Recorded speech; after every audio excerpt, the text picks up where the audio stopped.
Assalamu alaikum wa rahmatullahi wa barakatuh. Inshallah, today we'll be looking at lesson 2, and lesson 2 talks about vowels. Okay, and it says there are 6 vowels in Arabic alphabet. 3 of them are short, and the other 3 are long. So, in essence, we'll be looking at the short vowels here.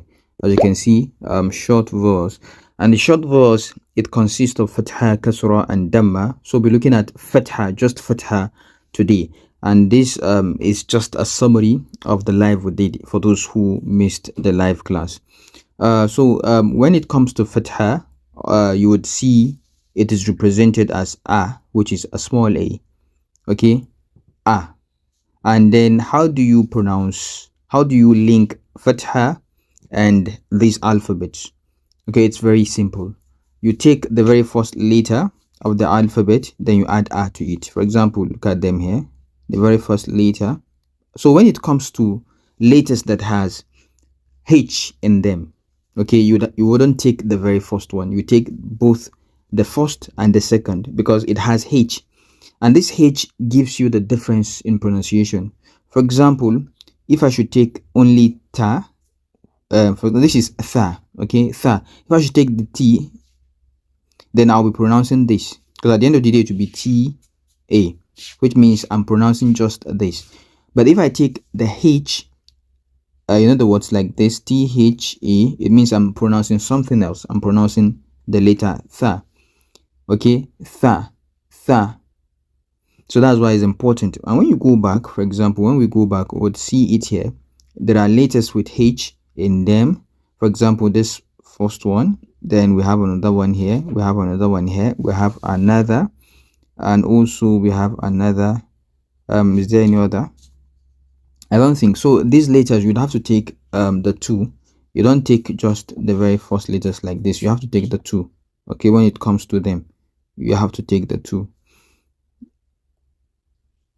So let's quickly go back.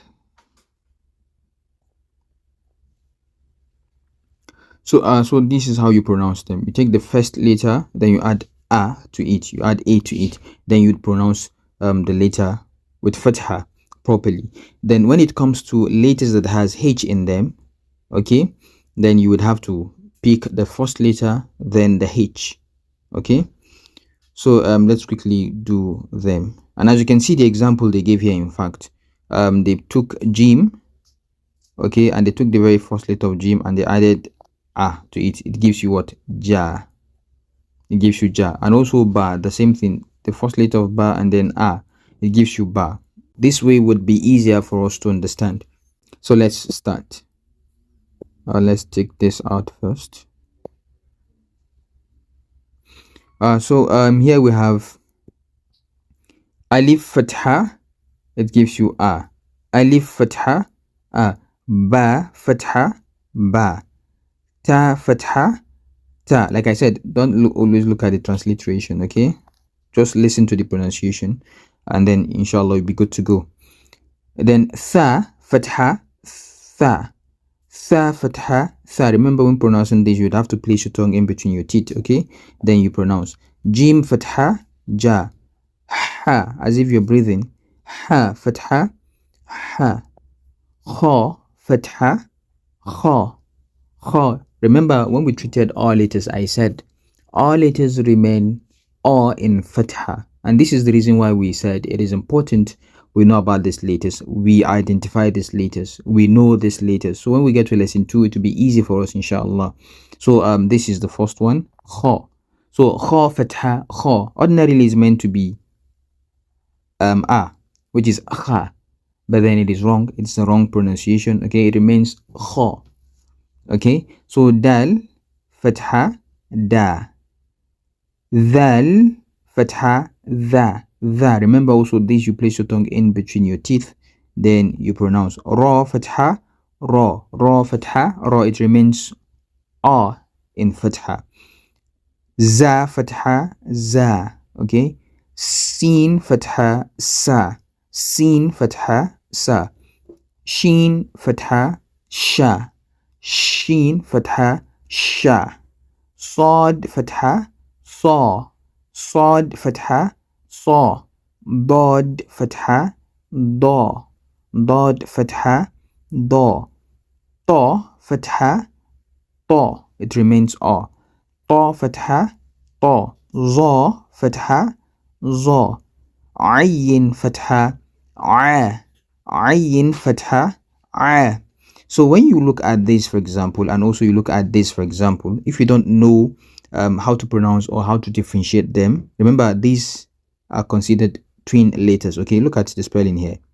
They are all the same. But then there's an indication that shows this is Hamza and this is Ayin. It means there's a slight difference. Okay, this is A, and this is A. Okay, Alhamdulillahi Rabbil Alamin.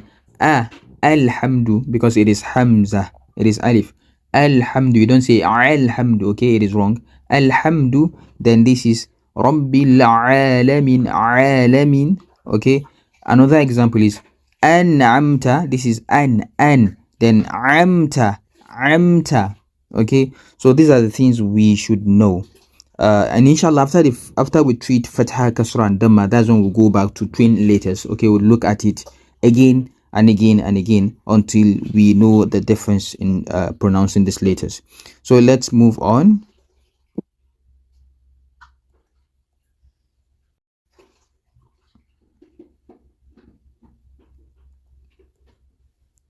So the next one is Gayin, fatha, ga, it gives you ga. It's an a letter, so it gives you a, ga.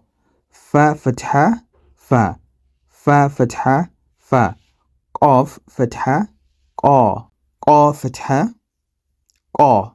It remains a because it's an a letter, so it remains a. Qa fatha, qa. Then kaf fatha, ka. Kaf fatha, ka.